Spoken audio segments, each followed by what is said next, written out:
Assalamualaikum, apa kabar Leaders? Hari ini saya di Singapura, tepatnya di Esplanade Theatre by the Bay. Ya, sebelum nanti sore akan ada pertandingan antara Chelsea dan Inter Milan. Kenapa saya pakai baju seperti ini? Saya pendukung Chelsea. Ya, sebelumnya saya akan berbagi tentang topik yang menarik, yaitu meniru pola pikir orang-orang sukses.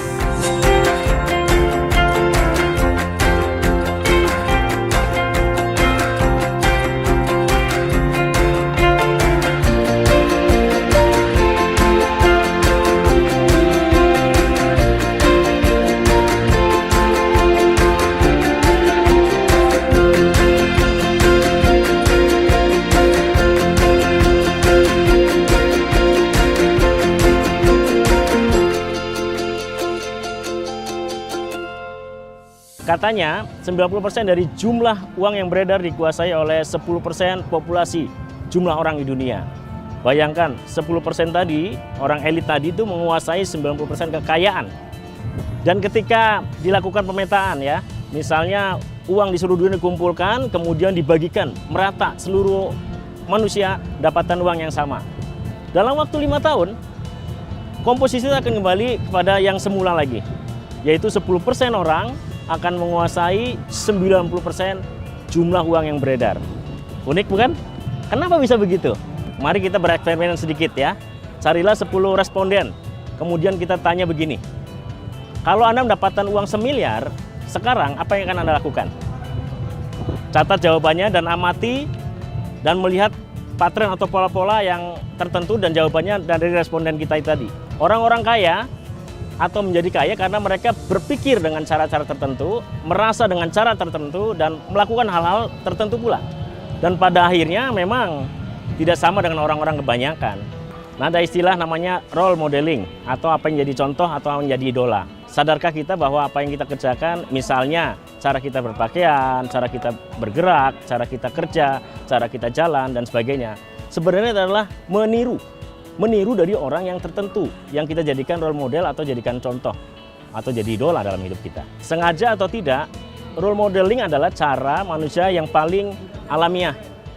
Bukan suatu yang kebetulan jika seseorang dari keluarga politisi maka anaknya menjadi seorang politisi juga. Bukan suatu kebetulan juga jika seorang keluarganya pedagang maka akan jadi pedagang yang handal.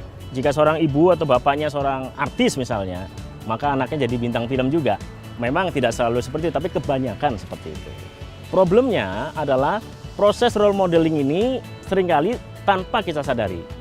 Kita mencontoh lingkungan terdekat kita, ya, kita mencontoh orang-orang yang paling berpengaruh dalam hidup kita. Terus terang, kita ini produk dari lingkungan. Nah, kalau kebetulan lingkungan kita tidak begitu mendukung, serta orang-orang yang berpengaruh terhadap kita ternyata sebenarnya adalah bukan yang kita ingin menjadi, maka sangat besar kemungkinan kita akan tersesat. Makanya perlu kita merubah lingkungan kita. Misalnya kita ingin jadi orang yang kaya atau sukses, tapi justru kita bergaul dengan orang-orang yang membenci uang. Ada loh orang-orang yang benci uang. Tentunya bukan secara sengaja mereka benci uang. Tidak ada orang yang secara sadar benci uang memang. Mereka adalah orang yang percaya bahwa uang adalah akar dari segala kejahatan. Orang kaya adalah orang yang serakah. Orang kaya berarti ngambil hak orang miskin. Bahwa orang kaya adalah korupsi atau ngambil hak orang lain. Nah, biasanya kebanyakan nonton TV dan nonton sinetron biasanya akhirnya kita dipengaruhi oleh pemikiran seperti itu. Dulu saya juga begitu, seperti itu. Jadi artinya ada anak muda sukses, itu paling dapat warisan, itu paling punya orang tuanya gitu loh. Nah, kalau kita ingin jadi orang sukses tapi lingkungan kita adalah orang-orang yang membenci uang atau membenci orang-orang sukses, besar kemungkinan ya apa yang kita lakukan ini akan dipengaruhi oleh orang-orang yang menginfluencer atau mempengaruhi diri kita. Tindakan kita dasarnya adalah apa yang kita percayai.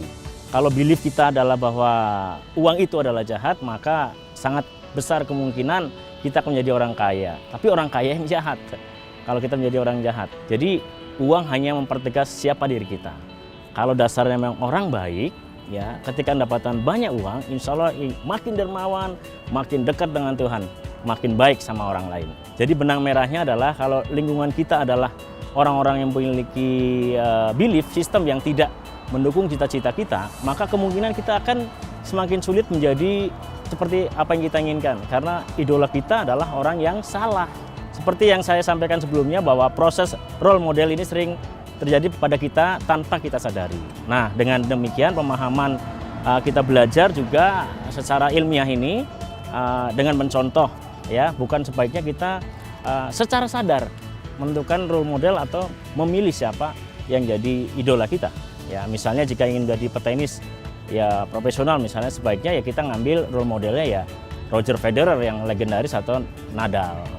Kita perlu pelajari kebiasaannya, kita baca biografinya, kita pelajari dan selami cara berpikirnya. Kita cari tahu belief sistemnya, bagaimana latihannya, tekniknya seperti apa, cara jalannya, cara servis, backhandnya, dan sebagainya.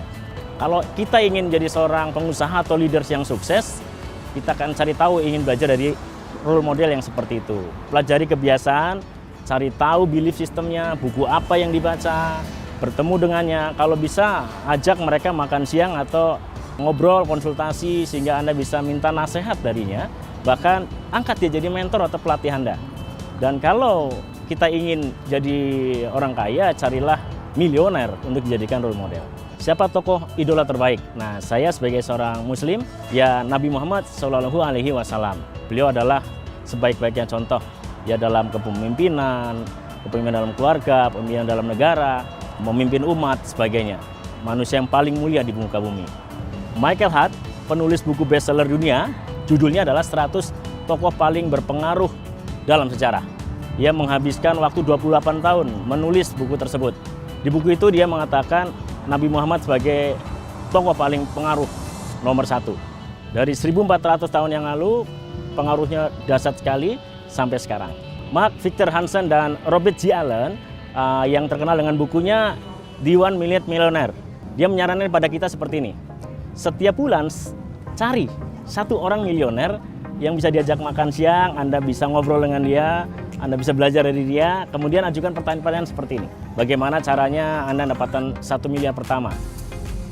Kemudian Anda bisa tanya, berapa lama Anda mendapatkan 1 miliar yang berikutnya? Kalau sekarang, berapa lama waktu yang Anda peroleh jika Anda mendapatkan 1 miliar? Sistem apa yang Anda gunakan sehingga Anda bisa sukses? Apakah sistem atau cara bisnis Anda ini dapat diduplikasi atau ditiru oleh saya kondisi sekarang misalnya? Berapa lama waktu yang dibutuhkan untuk mengajari seseorang atau melatih seseorang untuk menjadi sukses seperti Anda? Apa saran Anda kepada saya yang untuk dilakukan supaya bisa sukses atau jadi miliarder seperti Anda? Gitu. Anda juga bisa mengajukan pertanyaan seperti ini, bagaimana Anda menerapkan nilai-nilai spiritual atau religi dalam kehidupan dan keluarga Anda. Ya, atau Anda mengajukan apa warisan yang ingin Anda tinggalkan, apa yang dikenang sebagai apa ketika meninggal gitu. Ya, Anda juga bisa mengajukan pertanyaan seperti ini. Apa sih kebiasaan-kebiasaan Bapak yang bikin Bapak Anda sukses gitu, menjadi miliarder seperti sekarang? Atau apakah peluang yang Bapak lihat sekarang yang Anda tidak punya waktu untuk mengerjakannya? Dengan mengajukan pertanyaan-pertanyaan yang spesifik tadi, kita bisa memahami proses, cara berpikir, belief sistemnya, kebiasaan-kebiasaan orang yang sudah sukses tadi ya. Dan selanjutnya kita bisa mengintegrasikan dalam kehidupan kita. Ya kan? Rasulullah bersabda, "Man arada dunya walaihi bil ilmi. Wa man arada akhirah walaihi bil ilmi. Wa man arada humma walaihi bil ilmi." Barang siapa yang menginginkan dunia, harus menguasai ilmunya. Barang siapa menginginkan akhirat, harus mengetahui ilmunya. Barang siapa ingin mengetahui dua-duanya dan sukses di keduanya, harus memiliki ilmu. Jadi kuncinya adalah, kalau ingin sukses adalah dengan mengetahui ilmunya. Maka jika proses interview dengan orang-orang sukses tadi cukup sering dilakukan, dan kita mengadukan proses itu dengan berpikir, dengan belief system yang kita punya, maka insya Allah kita bisa menjadi orang yang sukses juga.